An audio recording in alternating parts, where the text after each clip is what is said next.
Welcome to talk विदेश से। दोस्तों, इस वीडियो में बात करेंगे यूपीएससी की भर्ती एजीटीए डीबी पूरी प्रक्रिया के बारे में। एजीटीए ऑनलाइन डीबी में कौन कौन से डॉक्यूमेंट कहां पर कैसे अपलोड करें, स्टेप बाय स्टेप पूरी जानकारी दी जाएगी। और ऑनलाइन डीबी के लिए एजीटीए छात्रों की सारी कन्फ्यूजन दूर हो जाएगी इस वीडियो को देखने के बाद। पूरा वीडियो देखो, फिर सब कुछ आसान लगने लगेगा। क्योंकि ऑनलाइन डीबी प्रक्रिया ये पहली बार शुरू हुई है, किसी को भी ज़्यादा जानकारी नहीं है इसके बारे में। इस वजह से जानकारी के अभाव की वजह से बहुत से छात्र कंफ्यूज हैं और परेशान हैं। तो आपको इस वीडियो में सब कुछ डिटेल में विस्तार पूर्वक आपको पूरी जानकारी दी जाएगी। आप लोग अगर शुरू से और लास्ट तक ये वीडियो पूरा देखेंगे तो आपकी सारी कन्फ्यूजन दूर हो जाएगी और आपको फिर ऑनलाइन डीबी आसान लगने लगेगी। ठीक है। तो मैंने 1-2 दिन पहले वीडियो बनाया था, तो आपको बताया था कि अभी 1 महीना आपके पास ये दिया गया है आयोग की तरफ से एजीटीए डीबी के लिए। तो आप लोग जल्दबाजी मत कीजिए। मैं एक वीडियो बनाऊंगा, तब आप लोग आराम से उसको देखकर अपनी डीबी कर पाएंगे। और जिसको जानकारी है, जो सही से कर सकते हैं अपनी डीबी, वो कर लें। और जिन लोगों को कन्फ्यूजन है वो लोग इंतज़ार करें वीडियो के लिए। तो मैं इस वीडियो में आपको पूरी जानकारी दे दूँगा। इस हिसाब से आप लोग अपनी ऑनलाइन डीबी कर सकते हैं। देखिए, यहाँ पर जो भी जानकारी दूंगा वो बिल्कुल सही होगी, कोशिश मेरी यही है। लेकिन फिर भी अगर कोई चीज़ छूट जाती है या कोई चीज़ बाई चांस थोड़ी सी कोई मिस्टेक हो जाती है, तो उसके लिए मैं कमेंट में मतलब कमेंट बॉक्स में कमेंट को पिन कर दूंगा अगर ऐसी कोई चीज़ छूट जाती है। ठीक है। तो आप लोग पिन कमेंट ज़रूर पढ़ लिया कीजिए किसी भी वीडियो की। इसके अलावा आप लोग ये टेलीग्राम चैनल ज्वाइन कर लीजिए, टारगेट विद एसएएच। कोई भी अगर चीज़ छूट जाएगी, इंपॉर्टेंट चीज़ आपको यहीं पर बताई जाएगी। ठीक है। तो ये टेलीग्राम चैनल भी अवश्य ज्वाइन कर लीजिए। इसका लिंक कमेंट बॉक्स में पिन कर दूंगा, वहाँ से डायरेक्ट क्लिक करके इसको ज्वाइन कर सकते हैं, या फिर टेलीग्राम पर जाके सर्च कर लीजिए टारगेट विद एसएएच और ये टेलीग्राम चैनल अवश्य ज्वाइन कर लीजिए। क्योंकि कोई भी चीज़ छूट जाएगी या कोई भी चीज़ इंपॉर्टेंट बतानी होगी तो यहाँ पर आपको पोस्ट करके जानकारी दे दी जाएगी। तो चलिए अब शुरू करते हैं। तो दोस्तों, ये लैपटॉप पर यूपीएससी की वेबसाइट खोली है और आपको फ़ोटो थोड़ी सी यहाँ पर ब्लर दिख सकती है क्योंकि ये लैपटॉप की फ़ोटो खींची गई है। तो आप लोग अपनी अपनी वीडियो की क्वालिटी बढ़ा लीजिए, आपको ये सब कुछ क्लियर दिखेगा। फिर भी अगर क्लियर नहीं दिखता है तो मुझे ध्यान से सुनिए मेरी आवाज़ को। मैं हर चीज़ यहाँ पर पढ़ के आपको एक्सप्लेन करूँगा, तो आप लोग सुनेंगे और समझेंगे तो आसानी से आपको समझ में आ जाएगी। तो एजीटीए डीबी के लिए देखिए, यूपीएससी वेबसाइट पर जाना है सबसे पहले और यहाँ पर 2 लिंक मिलेंगे। एक तो ये वाला लिंक मिलेगा जो पीले कलर में लिखा हुआ है, दूसरा ये वाला लिंक है अपलोड डॉक्यूमेंट्स करके। इन दोनों पर जाकर आप लोग अपनी डीबी कर सकते हैं। तो पहले ना इसको लेके चलते हैं अपलोड डॉक्यूमेंट। ठीक है। इस पर आप लोग जब क्लिक करेंगे तो इस तरह का प्रोफार्मा ये खुल के आएगा और यहाँ पर लिखा होगा अपलोड योर डॉक्यूमेंट्स। तो जब इस पर क्लिक करेंगे तो इस तरह का प्रोफार्मा खुल के आएगा और आप लोगों को यहाँ पर ये रजिस्ट्रेशन नंबर मांगा जाएगा। तो एजीटीए का रजिस्ट्रेशन नंबर आपको यहाँ पर डालना है। कौन सा? एजीटीए का। ठीक है। एजीटीए वाला रजिस्ट्रेशन नंबर यहाँ पे डालना है। पेट वाला मत डाल देना, नहीं तो ये ओपन नहीं होगा। तो एजीटीए का रजिस्ट्रेशन नंबर यहाँ पे डालना है। उसके बाद यहाँ पे क्लिक करना है गेट ओटीपी। तो आपके रजिस्टर्ड जो मोबाइल नंबर, मतलब एजीटीए का फॉर्म भरते टाइम जो आपने मोबाइल नंबर और जो ईमेल दिया होगा तो उस पर एक ओटीपी आएगा, तो वो ओटीपी आपको यहाँ पे डालना है, ये ओटीपी के सामने। ठीक है। उसके बाद ये दिया हुआ कैप्चा ये आपको यहाँ पे डालना है। उसके बाद क्लिक हेयर टू प्रोसीड कर देना है। इस पर क्लिक करेंगे तो आप लोग नेक्स्ट प्रोफार्मा पर, मतलब नेक्स्ट डीबी के लिए इंटर कर जाएंगे। लेकिन यहाँ पर एक चीज़ बता दूं, कई छात्र ये पूछते हैं कि जो रजिस्ट्रेशन किया था एजीटीए का, तब मोबाइल नंबर ही लगाया था या ईमेल लगाया था, तो वो बंद हो गया है या फिर खो गया है इस तरह से। तो आपका अगर ये मोबाइल नंबर और ईमेल नहीं है तो आप लोग आयोग में जाइए, वहाँ पर एक एप्लीकेशन दीजिए और अपना मोबाइल नंबर और ईमेल आईडी उसको बदलवा सकते हैं। ठीक है। तो इसका यही सोल्यूशन है, आयोग में जाके एप्लीकेशन देंगे तो आपका मोबाइल नंबर और ईमेल आईडी बदल दी जाएगी, तो आपको आपके पास ओटीपी आने लगेगा। तो यहाँ पर ये क्लिक है टू प्रोसीड करेंगे। उसके बाद ये ओपन होकर आएगा इंस्ट्रक्शंस। ये देखिए, एजीटीए डीबी का जब नोटिस आया था तो वहाँ पर हिंदी में सब कुछ लिखा हुआ था, मैंने उसको पढ़कर अच्छे से एक्सप्लेन किया था। तो वही चीज़ें यहाँ पर हिंदी और इंग्लिश दोनों भाषाओं में लिखी हुई हैं। तो यहाँ पर आपको क्या करना है, ये चेक बॉक्स दिया गया है तो इसको चेक कर देना है, मतलब क्लिक कर देना है इस पर। उसके बाद यहाँ पर नीले कलर में लिखा है आई एक्सेप्ट, तो आई एक्सेप्ट पर क्लिक करेंगे आप लोग तो इस तरह से ओपन आएगा। यहाँ पर आपकी जो डिटेल है एप्लीकेशन फॉर्म मतलब AGTA का एप्लीकेशन रजिस्ट्रेशन नंबर यहाँ पे दिखाएगा, एप्लीकेशन ID यहाँ पे दिखाएगा, ये जो भी डिटेल है आपकी यहाँ पे शो करेगा। पर्सनल डिटेल भी यहाँ पे शो करेगा, आपका नाम, पिता का नाम, आपकी कैटेगरी, ये सब चीज़ जो आपने AGTA का फॉर्म भरते टाइम दी थी जानकारी, वो सब यहाँ पे शो करने लगेगी। ठीक है, इसके बाद आपको 6 स्टेप, ये जो यहाँ पे 6 स्टेप लिखे हुए हैं, ये मैंने टेलीग्राम पर भी बताया था कि AGTA की DV 6 स्टेप में कंप्लीट होगी। एक तो ये बेसिक डिटेल, और दूसरी है आपकी एकेडमिक डिटेल, तीसरी है एसेंशियल क्वालिफ़िकेशन, चौथी है preference qualification, other important document, और फिर लास्ट है डिक्लेरेशन एंड फाइनल सबमिट। ठीक है, तो ये 6 चीज़ें 6 स्टेज से होकर गुजरेंगे तभी आपकी DV कंप्लीट मानी जाएगी। अब कैसे कैसे इसमें करना है वो बता देता हूँ आगे। इसको नीचे स्क्रॉल करेंगे, मतलब इसको ऊपर बढ़ाएंगे तो आपको ये बेसिक डिटेल वाला जो कॉलम है ये दिखने लगेगा, और यहाँ पर आपको बेसिक डिटेल डालनी है। सबसे पहले यहाँ पर आपसे मांगा जाएगा अभ्यर्थी का नाम हिंदी देवनागरी लिपि में। यहाँ पर आपका हिंदी में नाम लिखा होगा, उसको चेक कर लीजिएगा। अगर सही है तो ऐसे ही रहने दीजिए, अगर सही नहीं है तो उसको आप लोग एडिट मतलब करेक्ट कर सकते हैं, करेक्ट कर लीजिए जो कि यहाँ पे लिखा हुआ है। ठीक है,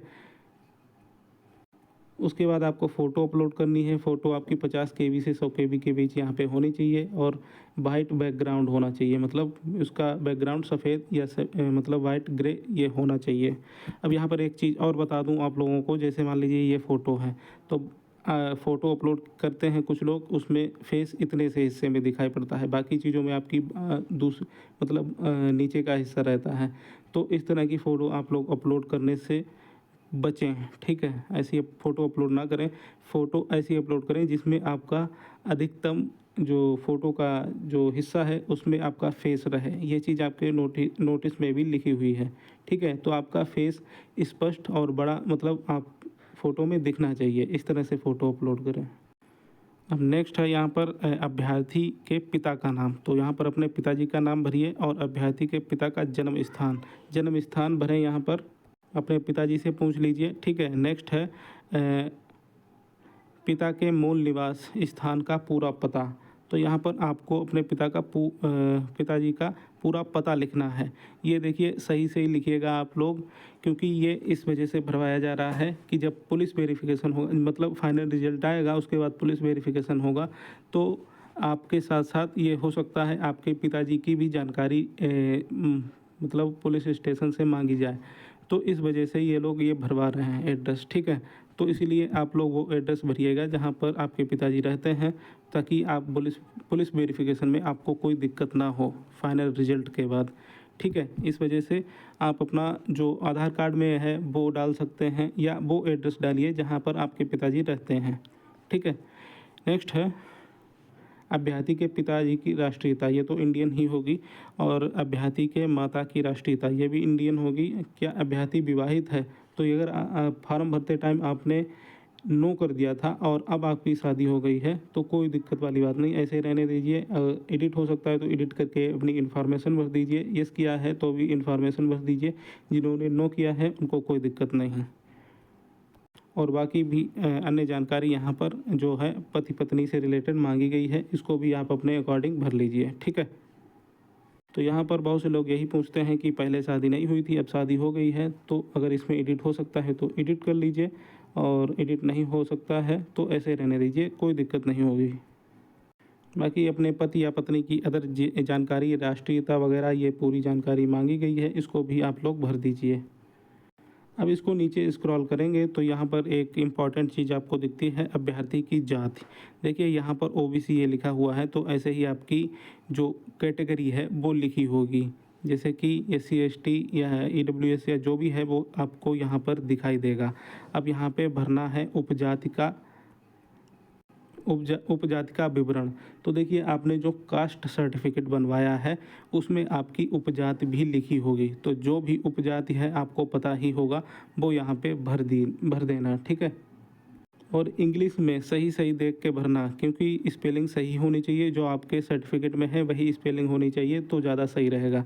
क्योंकि एनआईसी का पोर्टल जो है वो आपकी भरी हुई इंग्लिश को सही से वेरीफाई कर दे, इस वजह से स्पेलिंग सही होनी चाहिए। ये पूरी कोशिश करना स्पेलिंग गलत ना हो।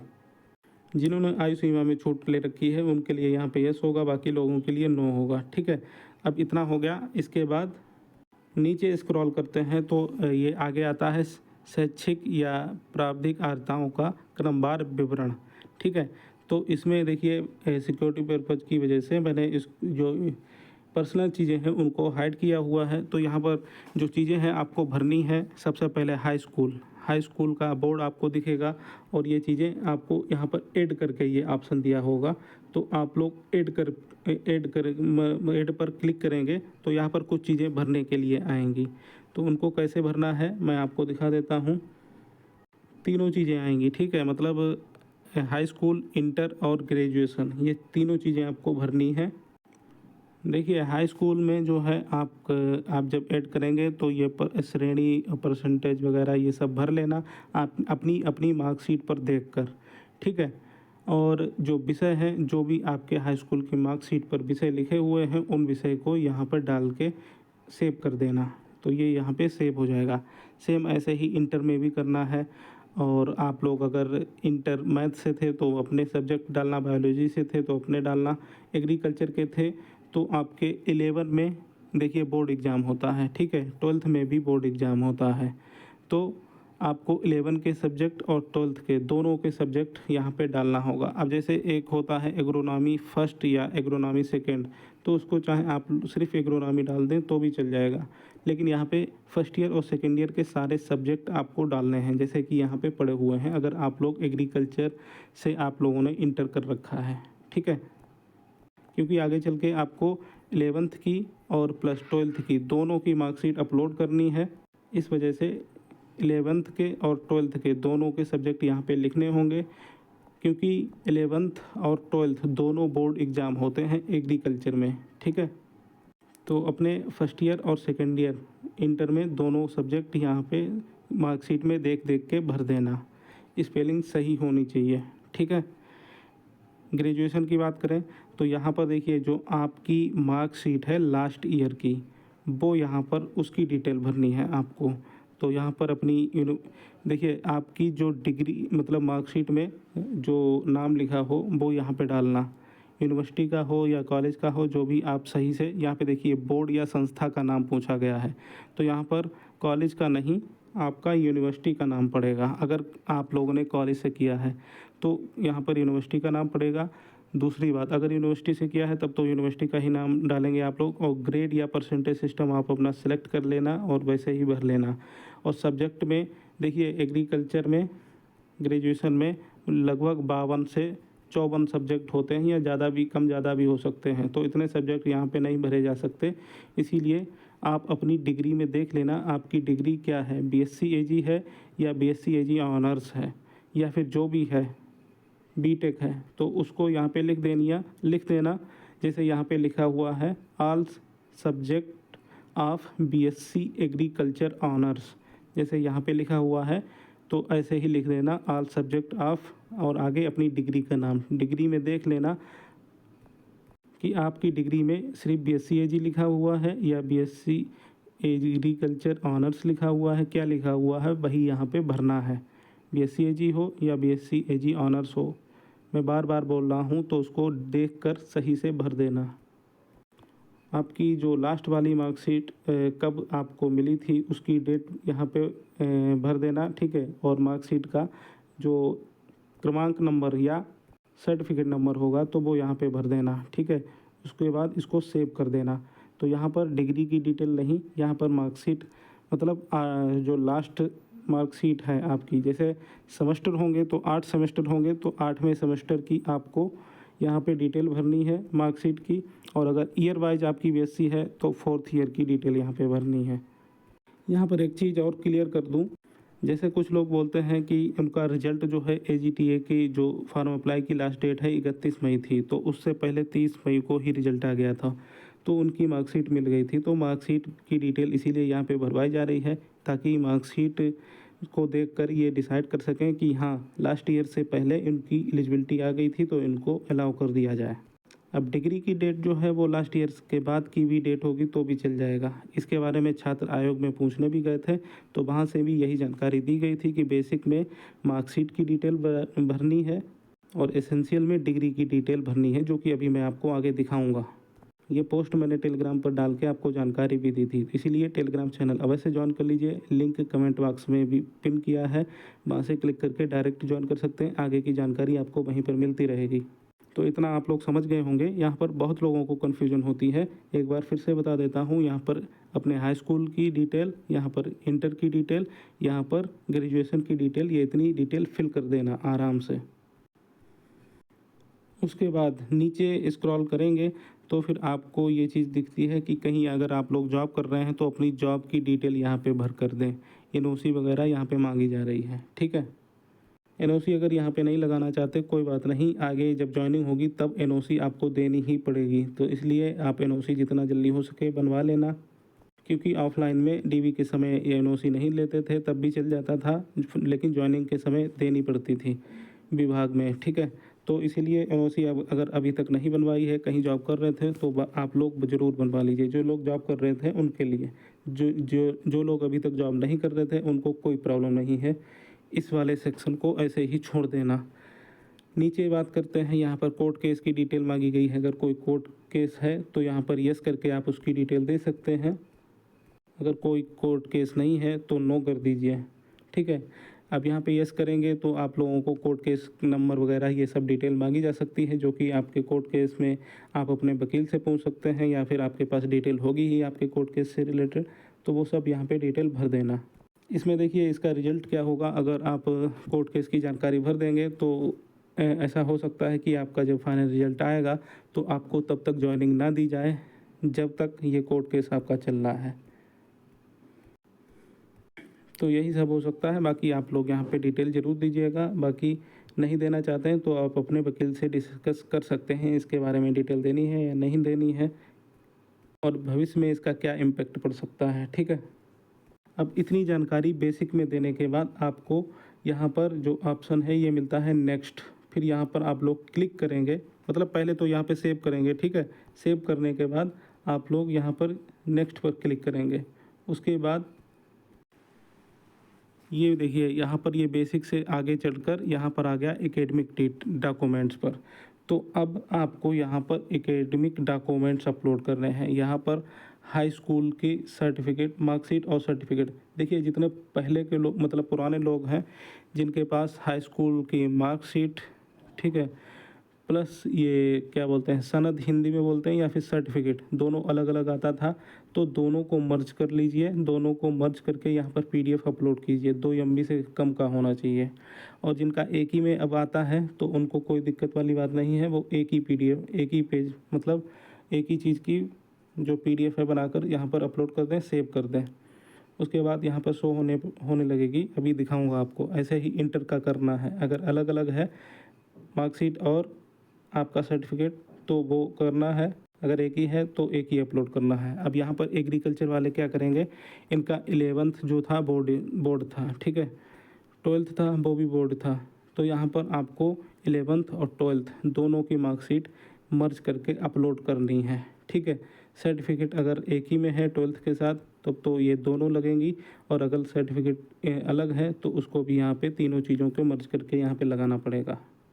मतलब एग्रीकल्चर वालों को 11th बोर्ड का एग्ज़ाम होता था प्लस 12th, ये दोनों की अपलोड करनी है, ठीक है। जब अपलोड करके यहाँ पर सेव कर देंगे तो यहाँ पर ये व्यू का ऑप्शन आ जाएगा, तो इस पर व्यू करके आप लोग देख सकते हैं। और जब एक से ज़्यादा पीडीएफ मर्ज होती है तो यहाँ पर व्यू करके दिखता भी है, नहीं भी दिखता है। सिंगल भी पीडीएफ हो तब भी दिखता है, नहीं भी दिखता है। ये कभी कभी वेबसाइट के ऊपर होता है, सही से चल रही होती है तो दिख जाता है, नहीं तो नहीं दिखता है। ना भी दिखे तो भी परेशान मत होना, सही से अपलोड कर देना बस। तो इतनी जानकारी होगी यहाँ पर। इसके बाद ये नेक्स्ट दिख रहा है, इस पर फिर से नेक्स्ट पर क्लिक करेंगे, तब आपके सामने ये डिटेल ओपन होके आएगी। और ये डिटेल है आपकी, ये देखिए एसेंशियल क्वालिफ़िकेशन पर आ गए अब। और यहाँ पर ये मांगा गया है एग्रीकल्चर का, मतलब डॉक्यूमेंट टाइप जो मांगा गया है, आपकी डिग्री से रिलेटेड जानकारी मांगी गई है। तो इसमें आप लोगों को क्या करना है, यहाँ पर ये अपलोड लिखा हुआ है, इस पर क्लिक करना है आप लोगों को। जब इस पर क्लिक करेंगे तब इस तरह का कुछ प्रोफार्मा ओपन होके आएगा, ठीक है। तो अब यहाँ पर एसेंशियल मतलब आपको अपनी डिग्री की जानकारी भरनी है। पहले बेसिक में हमने मार्कशीट की डिटेल भरवाई थी, अब यहाँ पर आपको डिग्री की डिटेल भरनी है। यूनिवर्सिटी इंस्टीट्यूट का नाम बिल्कुल सही सही पूरा यहाँ पे लिखना, ठीक है। सपोज जैसे यहाँ पे CSA यूनिवर्सिटी फेमस है, CSA यूनिवर्सिटी, ठीक है। अगर ऐसे भी लिख देंगे तो भी कोई बात नहीं, लेकिन मेरी ये एडवाइस है कि आप लोग CSA ना लिख के पूरा लिखें, चंद्रशेखर आज़ाद ऐसे करके, मतलब ये यहाँ पे पूरा नाम डालें, ठीक है। पूरा नाम डालें और नेम ऑफ डिग्री, जो आपकी डिग्री पर अच्छे से देख लेना, जो भी पढ़ा हो, चाहे BSc पढ़ा हो, ठीक है, BSc AG पढ़ा हो या फिर BSc AG ऑनर्स पढ़ा हो, तो जो भी पढ़ा हो, BSc हो BSc डाल देना, बैचलर ऑफ आर्ट हो बैचलर ऑफ आर्ट, मतलब बैचलर ऑफ साइंस हो तो bachelor of science in agriculture हो तो वो डाल देना, bachelor of science in agriculture honours हो वो डाल देना। कहने का मतलब जो भी आपकी डिग्री में लिखा हो वही पूरा यहाँ पे कॉपी कर देना, डिग्री में देख देख के, स्पेलिंग सही होनी चाहिए। अब यहाँ पे रजिस्ट्रेशन नंबर या एनरोलमेंट नंबर या रोल नंबर आपको यहाँ पे भरना है, जो आपकी डिग्री में लिखा होगा। अब यूनिवर्सिटी वाले लड़के एक कोई पूछ रहे थे मुझसे कि रोल नंबर तो है नहीं तो क्या डालें, तो यहाँ पर आप ID नंबर डाल देना, ठीक है। ईयर ऑफ पासिंग डाल देना, इशू डेट डाल देना, आप 10 मार्क्स और ग्रेड सिस्टम जो भी है अपना सेलेक्ट करके इसको भर लेना, जैसे फॉर्म भरते टाइम भरा था, ठीक है। अब यहाँ पर आती है PDF अपलोड करने की। तो PDF कैसे अपलोड करनी है, तो देखिए मेरी जो एडवाइस है उसके हिसाब से आप अगर अपलोड करेंगे तो सबसे पहले आपको रखना है अपनी डिग्री, ठीक है। फिर आपको अपनी मार्कशीट रखना है, पहले नंबर पे डिग्री फिर मार्कशीट। जितने भी आपके अगर 8 सेमेस्टर होते हैं तो 8 मार्कशीट लगेंगी, अगर 4 साल में 4 डिग्री मिलती है तो 4 डिग्री ही लगेगी, लेकिन पहले नंबर पे डिग्री रखना, दूसरे नंबर पे मार्कशीट। इसके अलावा कुछ कॉलेज में ट्रांसक्रिप्ट नहीं दी जाती है तो परेशान मत होइए, आप ट्रांसक्रिप्ट मत लगाइए, लेकिन कहीं कहीं ट्रांसक्रिप्ट भी दी जाती है तो आप लोग डिग्री पहले नंबर पे, दूसरे नंबर पे सभी मार्कशीट, तीसरे नंबर पे ट्रांसक्रिप्ट लगा दीजिए। और दोनों फ्रंट देख लेना, फ्रंट साइड का भी और बैक साइड का भी। तो उसमें कभी कभी फ्रंट साइड में भी जानकारी होती है और बैक साइड में भी जानकारी होती है, तो दोनों को स्कैन करके और PDF बना लेना दो, और ये PDF 2 MB से कम की होनी चाहिए। यहाँ पे देखिए लिखा हुआ है 200 KB से 2 MB के बीच की PDF होनी चाहिए। इस तरह से PDF बना लेना। अब यहाँ पर आप कुछ लोग बोलेंगे MB बहुत ज़्यादा हो जाएगी, तो MB देखिए ज़्यादा हो जाएगी तो ऐसी बहुत सारी वेबसाइट हैं, कई सारे ऐप हैं, कई ऐसे तरीके हैं जिससे आप लोग अपनी फ़ाइल को कंप्रेस कर सकते हैं।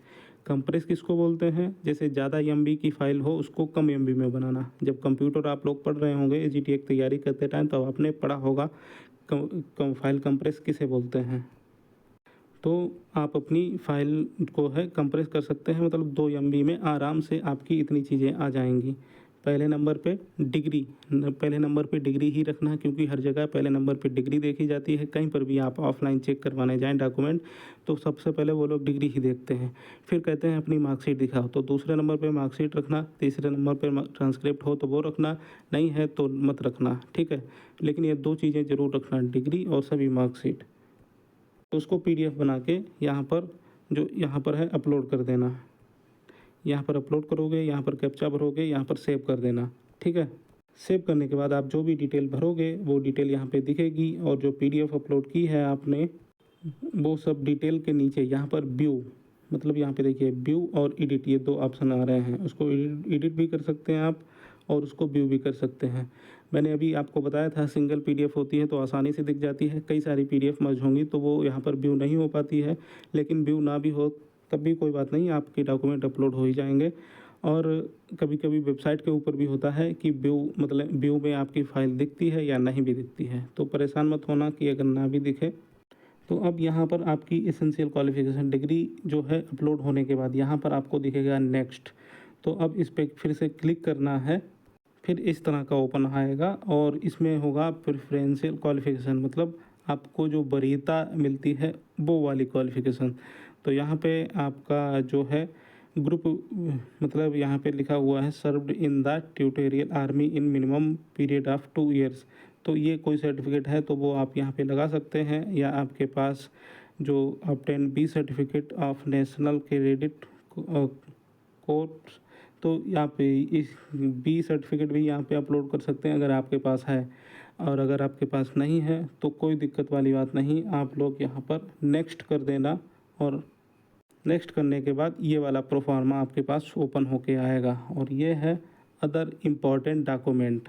ठीक है, तो यहाँ पर अदर इम्पॉर्टेंट डॉक्यूमेंट आपको लगाने हैं। इसमें कौन कौन से डॉक्यूमेंट लग सकते हैं? डोमिसाइल ये तो लगाना पड़ेगा, और यहाँ पर कास्ट सर्टिफिकेट लगाना पड़ेगा, जो भी आपकी कास्ट उसके हिसाब से ओबीसी ईडब्ल्यूएस या जो भी हो आपका एससी एसटी का। इसके अलावा disability certificate, certificate in dependent और freedom fighter, certificate for ex serviceman, certificate for economic weaker section मतलब EWS, certificate for sportsman, sport person और एनओसी मतलब नो ऑब्जेक्शन सर्टिफिकेट वगैरह। और एज रिलैक्सेशन चाहिए तो उसके लिए भी यहाँ पे अपलोड होगा। 10 नंबर पे है अदर रिलेवेंट डॉक्यूमेंट, तो यहाँ पर आप एफिडेविट लगाएंगे। ठीक है, पहले नंबर पे है ये आपका डोमिसाइल पर अपलोड, ये अपलोड लिखा हुआ है डोमिसाइल के सामने। जब अपलोड पर आप लोग क्लिक करेंगे तो इस तरह से ओपन होके आएगा। ठीक है, तो ये यहाँ पर आपको अपनी डोमिसाइल की डिटेल भी भरनी है। देखिए यहाँ पर एक चीज़ बता दूँ, जो आपने आवेदन करते समय डोमिसाइल और या ओबीसी सर्टिफिकेट बनवाए थे तो वही लगा देना 2024 के लास्ट डेट से पहले, सबसे अच्छे वही रहेंगे। इसके अलावा जो आयोग में जानकारी मिली थी वो उसके हिसाब से आपको बता दूं, आपका कास्ट सर्टिफिकेट जो कोई भी हो, चाहे ओबीसी या एससी एसटी कोई भी हो, तो ईडब्ल्यूएस का जो होता है वो तो नोटिफिकेशन में लिखा ही है, वो तो मैं कई बार वीडियो में बता चुका हूँ। तो आपका कास्ट सर्टिफिकेट फॉर्म अप्लाई की लास्ट डेट से पहले का होना चाहिए, वो भी 3 साल से ज़्यादा पुराना नहीं होना चाहिए, पहली बात। दूसरी बात, आप जो भी सर्टिफिकेट अपलोड करेंगे उसको ई डिस्ट्रिक्ट की वेबसाइट पर उसका सत्यापन वाला ऑप्शन होता है, उसमें अपना डिटेल डाल के अपना डॉक्यूमेंट जो है उसको सत्यापित अवश्य कर लें, उसको सत्यापन कर लें। मतलब वहाँ पे आप अपना सर्टिफिकेट का नंबर डालेंगे तो वहाँ पर इंटरनेट कॉपी उसकी ओपन होके आ जाएगी। अगर ओपन होके आ जाती है तब तो सही है, ना ओपन होके आए तो समझो कि गड़बड़ है। तो यहाँ पर आपको उसकी डिटेल भरनी है जो आपने फार्म भरते टाइम लगाई थी। ठीक है, और नहीं भी है तभी भी आयोग में ये बोला गया है जब छात्र गए थे कि आपका डोमिसाइल कभी का भी हो, बाद का हो या पहले का हो तो वो चल जाएगा। तो यहाँ पर देखिए इशूइंग अथॉरिटी में आपको क्या डालना है, जो इशूइंग अथॉरिटी होती है उसका आपका लिखा होता है, और जो डोमिसाइल है वो आपका एसडीएम कौन इशू करता है, एसडीएम सब डिस्ट्रिक्ट मजिस्ट्रेट, ये पूरा लिखना, फुल फॉर्म में लिखना, सब डिस्ट्रिक्ट मजिस्ट्रेट यहाँ पे लिखना। अपने डॉक्यूमेंट में देख लेना, वहाँ पे लिखा होगा उप जिला निरीक्षक, उप जिला अधिकारी या सक्षम अधिकारी, ऐसे करके लिखा होगा। ठीक है, तो यहाँ पर स्टेट वाला ही लगेगा और जो सेंट्रल वाला है वो नहीं लगेगा। उसकी वजह यह है कई सारी कास्ट ऐसी होती हैं जो स्टेट में ओबीसी में आती हैं, सेंट्रल में नहीं आती हैं। कई ऐसी होती हैं जो सेंट्रल में आती हैं ओबीसी में या किसी भी कास्ट में, तो वो स्टेट में नहीं होती। तो ये दोनों डिफरेंस होता है, इसी वजह से सेंट्रल का स्टेट में नहीं चल पाता है। ठीक है, तो यूपी वाला डोमिसाइल कभी का भी हो आपका यहाँ पे चल जाएगा, यही आयोग में बोला गया है। तो यहाँ पर एसटीएम भरना, यहाँ पे डेट ऑफ इशू, यहाँ पे सर्टिफिकेट नंबर और यहाँ पे एड्रेस अपना डालना जो उसमें लिखा हुआ है आपके सर्टिफिकेट में, और फिर उसको यहाँ पे अपलोड कर देना और यहाँ पे कैप्चा डाल के सेव कर देना। ठीक है, वो सेव हो जाएगा, यहाँ पर दिखने भी लगेगा। कैसे दिखेगा अभी आगे दिखाऊँगा। दूसरा है ये कास्ट सर्टिफिकेट, कास्ट सर्टिफिकेट के लिए कुछ इस तरह से 3 लाइन ओपन होके आएंगी। इशू अथॉरिटी जो होता है तहसीलदार होता है या सक्षम अधिकारी होता है, जो भी आपके सर्टिफिकेट पे लिखा हो उसको पढ़ लेना, वही चीज़ यहाँ पे डाल देना। तहसीलदार होता है जहाँ तक होता है, तो आप नीचे देख लेना अपने सर्टिफिकेट में लिखा होगा। इशू डेट भी यहाँ पे डालना, सर्टिफिकेट नंबर यहाँ पे डालना। अब कास्ट सर्टिफिकेट कब का चाहिए होगा, ये बहुत सारे छात्र सवाल पूछते हैं, जबकि इस पर कई वीडियो में बना चुका हूँ। तो अप्लाई करने की लास्ट डेट से पहले जो AGTA की अप्लाई की लास्ट डेट थी 31 मई, ठीक है, 31 मई 2024 थी। तो इससे पहले का आपका कास्ट सर्टिफिकेट होना चाहिए। 6 महीने का, या मतलब कहें कि 3 साल का पुराना नहीं होना चाहिए। और फिर ई-डिस्ट्रिक्ट वेबसाइट पे चेक भी कर लेना अपना सर्टिफिकेट। EWS का बोलें तो 1 अप्रैल 2024 से 31 मई 2024 के बीच का होना चाहिए, ठीक है। तो ये चीज़ यहाँ पर अपलोड कर देना। ऐसे यहाँ पे अपलोड करना है, यहाँ पे कैप्चा, यहाँ पे सेव कर देना है।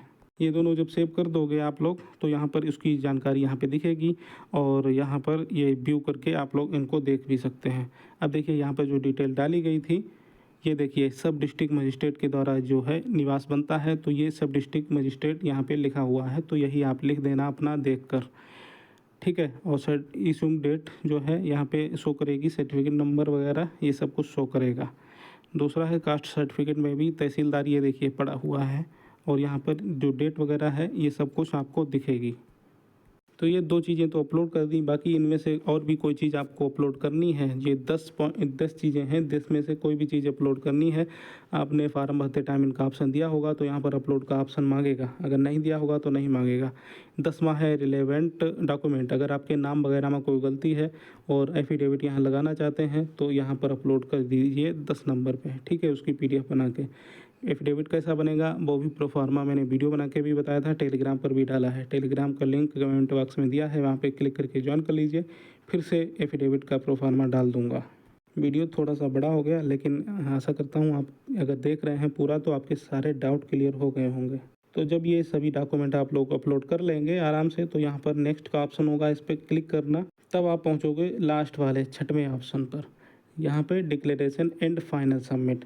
तो यहाँ पर आपको ये पूरा डिटेल दिखेगा, document type, number of required document, number of upload document.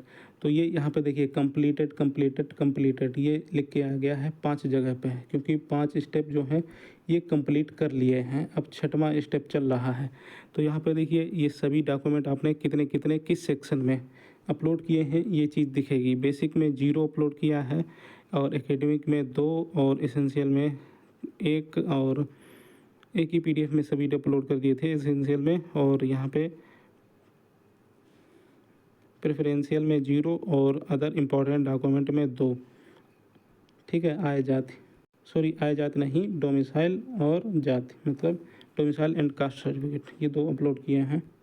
आय इसमें लगता नहीं है, अगर आप लोग पूछेंगे, ना ही कहीं पे आधार कार्ड अपलोड हो रहा है इसमें, ठीक है। तो परेशान मत होइए। आधार कार्ड में कोई नाम वगैरह अगर गलती है तो आपको टाइम मिला है, उसको सुधार कर लीजिए, क्योंकि आगे ज़रूरत पड़ेगी, वो भी जॉइनिंग वाइनिंग के टाइम, तब तक आप लोग उसको सही करवा लीजिए।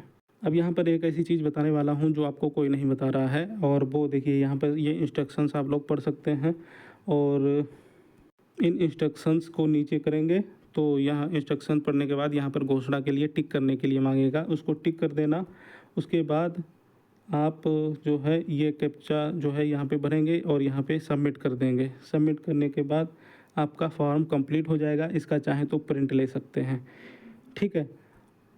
अब इतनी जानकारी तो हर कोई देता है। अब यहाँ पर मैं एक चीज़ और अपनी तरफ से बताना चाहूँगा कि आप लोग यहाँ पर सब इतना काम कर चुके हैं, तो यहाँ पर चाहे तो सबमिट कर दीजिए, चाहे तो अभी सबमिट मत कीजिए, क्योंकि जो भी नई नई चीज़ें पता चलती हैं उनको फिर से एडिट करना पड़ता है, ठीक है। तो आप अगर सबमिट कर देंगे तो फिर आप लोग एडिट नहीं कर पाएंगे मेरी जानकारी के अनुसार। वैसे अगर किसी ने सबमिट किया है तो वो कमेंट करके बताए मुझे कि क्या वो बाद में एडिट कर पा रहा है या नहीं कर पा रहा है। मुझे तो लगता है कि एडिट नहीं कर पाएगा, ठीक है। तो आप लोग, मेरी ये सिर्फ एडवाइस है कि अभी सबमिट मत कीजिए, क्योंकि आपको करेक्शन भी करना पड़ सकता है अगर कोई चीज़ गलत हो या बदलना हो, कुछ भी हो। लेकिन अगर आपको लगता है सब कुछ सही है तो आप सबमिट कर दीजिए। इसके अलावा सबमिट अभी ना करके अगर 20 तारीख या 20 या 25 तारीख के आसपास सबमिट करेंगे तब भी कोई दिक्कत नहीं है, तब भी आपका सबमिट हो जाएगा। लेकिन सबमिट कर ज़रूर देना, इसको सबमिट करना ज़रूर है, क्योंकि एजीटीए का फॉर्म भरते टाइम यही गलती हुई थी कुछ लोगों से। उन्होंने फाइनल सबमिट नहीं किया था तो उनका एडमिट कार्ड ही नहीं आया, फॉर्म ही रिजेक्ट हो गया था, जबकि फ़ीस भी कटवाई थी। तो इसीलिए इसका सबमिट ज़रूर करना है, भले ही अभी करो या 20 तारीख के बाद करो या 25 को करो, मतलब लास्ट डेट से पहले सबमिट हो जाना चाहिए। ये आप लोगों के ऊपर है। सबमिट अभी कर दोगे तो कुछ एडिट नहीं कर पाओगे, सबमिट नहीं करोगे तो एडिट कर लोगे। तो सबमिट नहीं करोगे तो उसके लिए क्या करना है, ऊपर आप लोग बढ़ाओगे तो यहाँ पर देखिए लॉग आउट का ये ऑप्शन है, इस पर क्लिक करोगे तो आपकी आईडी लॉग आउट हो जाएगी, बस ख़त्म। मतलब ये आपका डाटा सेव हो जाएगा, जो भी आपने भरा है, जो भी पीडीएफ अपलोड की हैं, ये सब कुछ सेव हो जाएगा। उसको बाद में आप लोग फिर से ओपन करके और उसको एडिट कर सकते हैं, दूसरी पीडीएफ जो है उसको भी एडिट करके अपलोड कर सकते हैं, लेकिन सबमिट करने के बाद नहीं कर पाएंगे। तो ये आप लोगों के ऊपर मैं छोड़ देता हूँ, आप लोग सबमिट करेंगे अभी या 20 तारीख के बाद सबमिट करेंगे या कब करेंगे, ठीक है। अगर अभी कर देंगे तो भी कोई बात नहीं है, अगर सही सही आप लोगों को लगता है अपनी डीबी कर ली है तो अभी सबमिट कर दीजिए। अगर लगता है कि बाद में इसमें कुछ चेंजेज हो सकते हैं या आप करने वाले हो आगे चल के, तो अभी सबमिट मत कीजिए।